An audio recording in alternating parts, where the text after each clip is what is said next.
This is Kilis camp. It's enormous. 11,500 people from Syria living here. They've been living here 4 years. The camp has been growing in that time. There's one mosque, in fact, there are two mosques, primary schools, shopping malls. Just look over there. Look how organised this is. Turkey has invested a huge amount of money and a huge amount of time and effort to try and get this right and give it a sense of community. Look over there, the swing park for the kids. But of course it's not enough. 2.5 million people have already moved in to Turkey from Syria. And when we just go over the border right over there, because of the battle in the Aleppo countryside, there are tens of thousands of more pressing at that border. Turkey says they can't come in yet. But in this camp, they're building more capacity.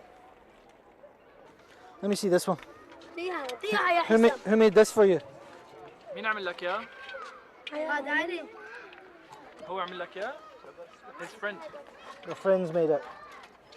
That's a weapon, and this one here, let's have a look at this.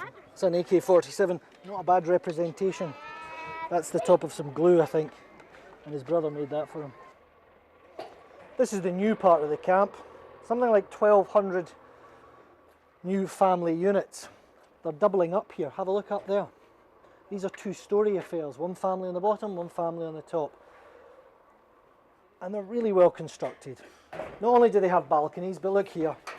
They got sunshades as well for, it gets pretty hot here in the summer. We'll go inside. There are a number of striking things. It's not just one room. There are 3 rooms really. There's the main room, there's a kitchen, here's the kitchen sink.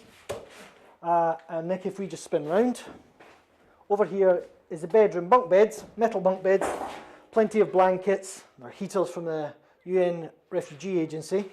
And if we just scoot in here, this is probably one of the most important innovations compared to the rest of the camp. Well, there's a tiny bathroom and shower room. And look at this, it even has hot water. The thing you feel here is a sense of permanence, that this war isn't going to end and that the people, the refugees in these camps aren't going to disappear. You can stand on these balconies and you can feel the breeze from Syria. You can look out some of the windows and you can see Syria, and just actually over the other side of this border. Right now the sun's about to go down and there are people who are cold, they're shivering, they're fleeing that war, and they're waiting at the other side of the border to get into Turkey, to get into places like this, but this isn't open yet. And the Turkish authorities say that they've built this just in case. And what is that just in case? Can you imagine the war in Syria getting even worse? Well, the Turkish authorities say that perhaps it will get worse, and as many as 600,000 extra refugees could be flooding into this country, which has already received 2.5 million.